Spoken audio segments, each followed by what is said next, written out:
All right, welcome back, everybody. So for today, we are talking about schedules and postings. This is the 6th video of the Nikisa Lease Administration recording series. So from here, what I'll be doing today is walking you through how to access financial schedules, how to view the postings, and how to navigate and have different views available. So you're able to access your financial schedules from any level. It could be the contract level, lease component, or activation group. So right now I am at the activation group level, and you're able to access them all in the same way. So you could simply click on the context menu, and from here you're able to view postings and view schedules. You could really select either one of them, and within that view you're able to toggle between schedules and postings as well. So as you can see from here, I selected view schedules. I'm also able to view postings as well. So there are different views that are available. So I'll walk you through all of the options above. So over here, you're able to view the schedules at different levels. So what I'm looking at is a contract that has one lease component with 2 different activation groups. So from here, this is a vehicles example. So I have 2 groups, one with 4 units, the other one with 6 units.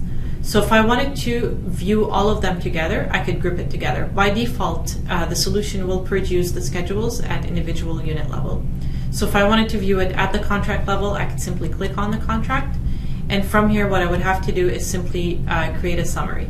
So the system will generate a schedule. It will aggregate all the different values together.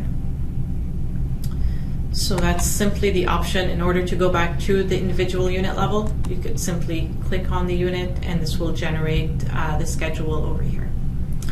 So another option you have available is to select between different standards. Now this all depends on the environment configuration that you have. So based on the company code that you're in, if you are set up for multiple ledgers, you're able to toggle between the ledger view.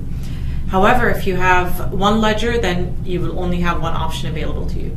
Over here, I have 2 different views available, IFRS and US GAAP. So AC 842 and IFRS 16, I could simply toggle between the 2 different views. And the only time the views would be different is really for the asset view, where the asset depreciation is calculated differently. If I take a look at view over here, you'll notice that I have the option to select from different schedules. So the first 2 options are the total payment schedules. First one is accounting, the second one is treasury. So the difference between accounting and treasury, accounting will always show you the schedule on the 1st of the month, and treasury will show you on your payment date. So let's say if your payment date is on the 1st, your accounting and treasury view will look exactly the same. However, if your payment, let's say, happens on the 15th of the month or at the end of the month, then at that point in time, your treasury view will have different dates than your accounting view. All right, next you have the lease liability amortization schedules. So from here you have also the accounting and treasury options available. So if you click on the liability schedule, from here you're able to view the principal opening liability, or your present value of minimum lease payment per actual asset. So from here we're able to take a look at 1 year. However, if I wanted to view all years, I could select that over here. So within the liability view, we're able to view full details, which include the liability opening balance, all the interest details for the period, so what interest is accrued, what interest expense is accounted for, and what is paid and what is unpaid. From here, we're able to view the principal liability closing balance. So if I scroll all the way down, from here you'll notice that it should always go down to $0 after the lease terminates.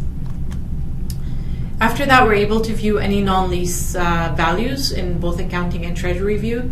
So this will include your non-lease payments that we spoke about in the 5th video, which we spoke about terms and conditions. So if you have any non-lease amounts set up, then they would be available over here. Before I go to postings, I'll just cover the asset transition view and the all columns view. So for the asset transition view, this is really your asset depreciation schedule. So from here, what you'll see is your gross book value, accumulated depreciation at the opening balance, closing balance, and depreciation for the period. And then at the end, we're able to view the net book value. So once again, typically this should get to $0 at the end of the lease term, so we're able to view that the asset is fully depreciated.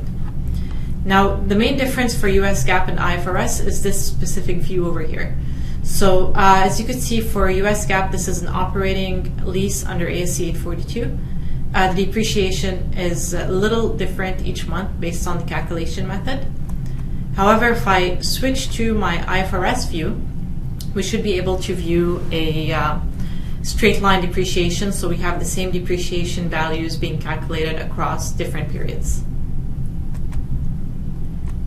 All right.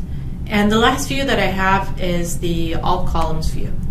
So this all columns view is available. It just combines everything all together, from liability to assets to payments to interest to non-lease amounts. So everything together is available underneath this one specific view. So once this is loaded, we're able to view the full details. So you're able to view that I could scroll all the way to the right. So there's a lot of information available, as you can see from here.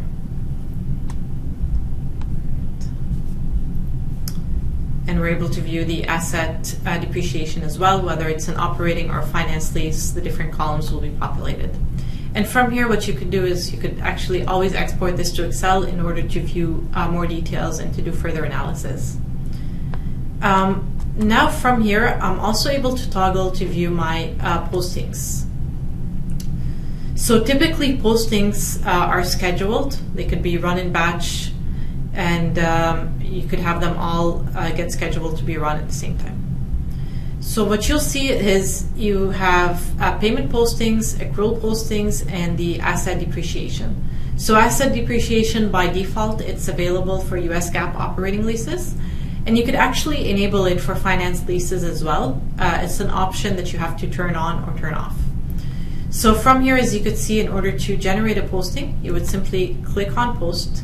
This is typically scheduled, but in case you want to generate it manually, you would simply have to click on post, select your document date, posting date, and simply post your document.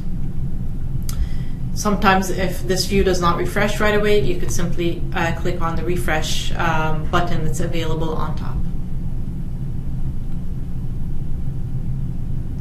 All right, you'll usually get a notification to tell you if the document posted or not. In this case, it's a green notification, so it indicates it posted. If it's red, it indicates that there's an error with it.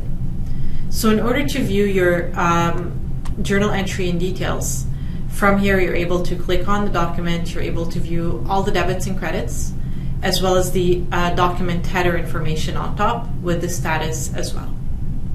So the same concept applies for the accrual and depreciation posting.